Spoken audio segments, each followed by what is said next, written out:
Hey guys, welcome back to the 6th Gear Garage. Today, I'm going to show you how to do an oil change on a 2004 to 2008 Acura TSX.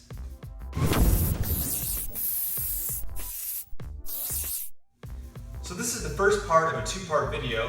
Today we're going to be doing the oil change. Next video, I'm going to change the manual transmission fluid. But today, we're going to focus on this. And I have my oil, my filter, my container, some paper towels, and a ratchet and sockets. And that's all I'm going to need to change the oil in this vehicle today. Let's get started. The first step is to safely support the vehicle on jack stands or ramps. Be sure to set the emergency brake. With the car safely supported, I've opened the hood before I get my hands all dirty. Here's the oil fill cap and the dipstick. But first, we're going to go under the car to drain the oil. Toward the back of this plastic shield, there is an access panel, to which the door is missing on my Acura. Inside that access panel, you'll find the oil drain plug. I have my used oil container in place. Now, I'm loosening the drain plug using a 17mm socket.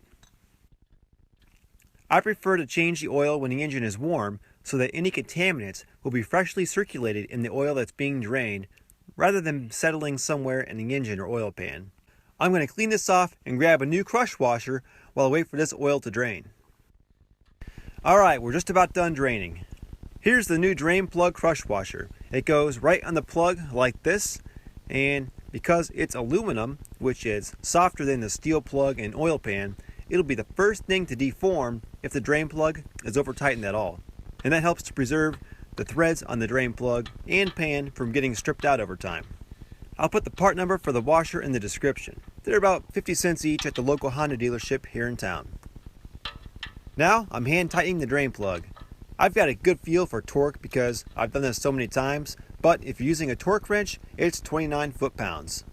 Now with the drain plug tightened, I'm going to look on the back side of the engine block up above the right axle, and there is the oil filter. I mentioned earlier about having the engine warm. I made sure the exhaust has enough time to cool so I don't burn my hand here. There's no clean way to go about this. I like to loosen the filter first and let the oil trickle down and drip from the splash shield into the drain pan. As I loosen it more, additional oil will run down. So now, most of the oil is out of the filter. But as soon as it's unthreaded from the block, tip it upward to keep additional oil from spilling out. You saw a little bit more started to pour out there before I tipped the filter up. Yeah, that was messy. It's not a bad idea to put some cardboard down on the ground. Here's my new oil filter. I'm using Mobil 1 part M1-110A. You should never install an oil filter without first putting a little oil on the rubber seal. I just wiped a little bit of my old oil around the rubber seal, and now it's ready to be installed. If you skip this step, you'll have a hard time getting the filter off. Although I can't see the threads in the block, I can feel them. I'm making sure that the filter is perpendicular to the block when tightening it so it doesn't get cross-threaded. It started to get difficult to turn there, so I loosened it and started over. It should spin on the block effortlessly until it's all the way on. Whatever filter you use, be sure it has the built-in anti-drainback valve to help prevent dry starts. That valve retains oil in the filter after the engine shuts off, which helps oil lubricate the engine faster the next time the engine starts. Some of the cheap filters might not have this feature. Hand tight is good enough for the filter. Over tightening will just make it more difficult to remove the next time. The first thing I do when adding new oil is clean any dirt from around the opening. Now I've stuffed paper towels in the gap in front of the valve cover to prevent any spilled oil from dripping down in there. Instead of pouring it with the handle side up, I find it easier to pour with the jug sideways like this. I like to put around 4 quarts in, then get the car back on level ground, let it run for a few seconds, and shut it back off for the final check after the oil has circulated through the entire engine and new oil filter. Now with all 4 wheels on the ground and the car sitting level, I'm going to check the oil again. It's about 2/3 between the measuring holes and the dipstick, so I'm going to add a little bit more to top it off. The top hole on the dipstick is where I want to be. I believe the owner's manual says this engine holds 4.4 quarts total, but remember, there's always going to be a little bit of old oil left in the engine, so the exact amount of oil to add will vary and usually be a little bit under 4.44 quarts. Now to reset that oil light, turn the ignition on to the on position.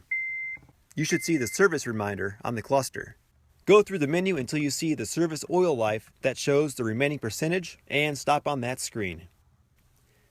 Now I'm going to hold the select reset button for about 10 seconds and the screen will change to this menu. Now on the steering wheel, the info button will go to the next screen and the select button enters a command. So press the info button once and you can see where it said cancel at the bottom of the screen has now changed to reset. Now hit the select button which enters the command to reset the oil life. And you're done.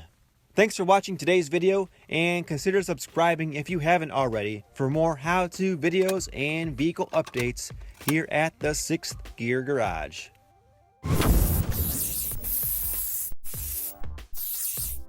Now, some of you might say, hey, why are you doing a video on something so simple like an oil change? Well, as the first generation TSXs, they become cheaper and more affordable, a lot of younger first-time drivers might buy them. And it starts with a simple oil change, and then it goes on to replace an exhaust. And then I never thought that I'd be here swapping engines, doing paint and body work, but here I am. Or maybe you just want to see what's involved to decide if you want to do it yourself or just take it down to a shop and pay them to do it. Either way, learning to work on your own car is a lifelong skill. It'll save you a lot of money, and it all starts with learning to change your own oil.